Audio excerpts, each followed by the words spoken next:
as atrações humanas do Circo dos Horrores. As atrações dos circos não foram sempre animais treinados, malabaristas e palhaços. No fim do século XIX e início do século XX, anomalias humanas foram destaques nos shows, que ficaram conhecidos como circo de horrores, em inglês, freak shows. Esses circos eram muito populares nos Estados Unidos, com elencos que incluíam anões, albinos e qualquer tipo de pessoa que fosse deformada por doenças. O norte-americano Phineas Barnum é considerado o pioneiro do ramo. Ele começou fazendo caravanas de animais adestrados e apresentações falsas. Em 1881, fundou seu circo com James Bailey e L. James Hutchinson, chamado Barnum e Bailey's.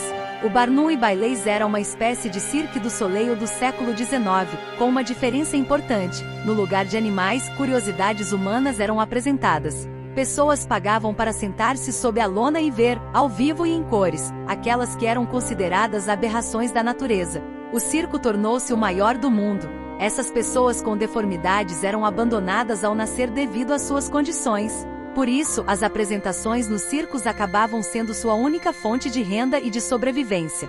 Como ainda não havia o conceito de direitos humanos, os espetáculos mostravam cenas horrendas que, de tão curiosas, chamavam a atenção. O declínio da exibição do circo começou com o avanço da medicina e também com as mudanças na cultura popular e do entretenimento. As anomalias foram explicadas como doenças ou mutações genéticas e então, a sociedade começou a ver essas pessoas como iguais e não bichos. Além disso, foi proibida a exibição dessas pessoas em shows que tivessem fins lucrativos. Dentre os 1000 artistas que fizeram parte do elenco, um número incrível para os padrões daquele século, estavam entre os mais famosos a Mulher Barbada e o Menor Homem do Mundo. Relembre agora algumas das mais célebres atrações. O Homem-Cachorro. Você sabe o nome da doença que provoca crescimento excessivo de pelos no rosto? Hoje a conhecemos, é chamada hipertricose. Extremamente rara nos dias atuais, imagine naquela época. Fyodor Yevtichel era trilingue, mas foi apresentado ao público como uma besta. Latia para assustar a plateia, enquanto Barnum narrava a história de como Fyodor havia sido capturado por um caçador que seguiu sua família de homens-cães até uma caverna. A família Lucasi. Albinos já foram considerados aberrações humanas. Estranho imaginar, né? Hoje em dia, existem até páginas no Facebook venerando a beleza dos albinos, mas naquela época, eles eram vistos como pessoas extremamente bizarras. Os Lucasi nasceram na Holanda, mas no script do show de horrores, eram apresentados como sendo de Madagascar. Além disso, também era dito que tinham olhos quadrados e que dormiam de olhos abertos. O Homem-Coruja. Talvez esta seja a mais curiosa bizarrice mesmo para os padrões atuais. Martim Laurello alegou ter treinado por 3 anos até conseguir o feito de girar sua cabeça a 180 graus e o cara realmente conseguia. Andar nessa posição, no entanto, era difícil, pois lhe faltava ar. A Mulher Barbada. Essa talvez seja a mais famosa da lista. N. Jones Eliot já possuía uma barba aparente desde os 9 meses de idade.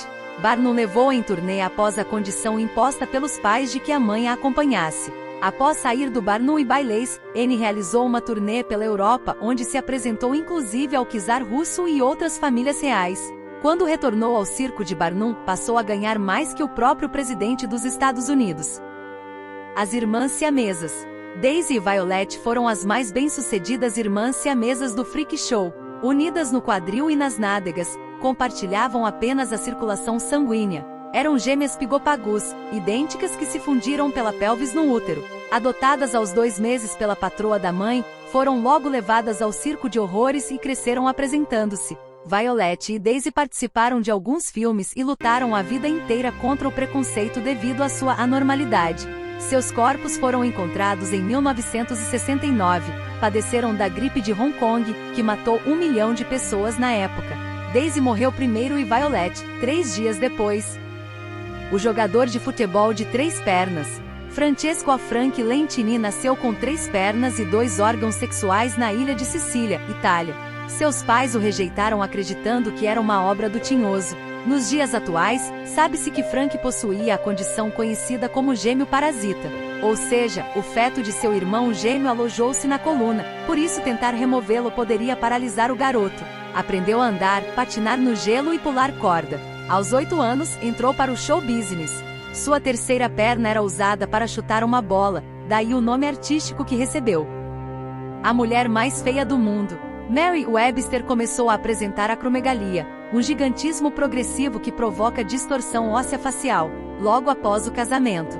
Além disso, também sofria de dores de cabeça, dores musculares e notou a perda da acuidade visual. Apesar de tudo, teve 4 filhos e permaneceu com o marido até sua própria morte. O Homem-Elefante. Por muito tempo, acreditou-se que Joseph Merrick possuía elefantíase. O crescimento anormal de seus ossos teve início aos 5 anos de idade, quando começou a apresentar-se no Barnum e Bailey's. Sua doença não o permitia dormir deitado, apenas sentado, pois poderia morrer sufocado. E foi o que aconteceu quando Merrick tinha 27 anos. O que ele possuía era síndrome de Proteus, condição extremamente rara que provoca crescimento exagerado de tumores subcutâneos pelo corpo. Espero que tenham gostado. Até a próxima!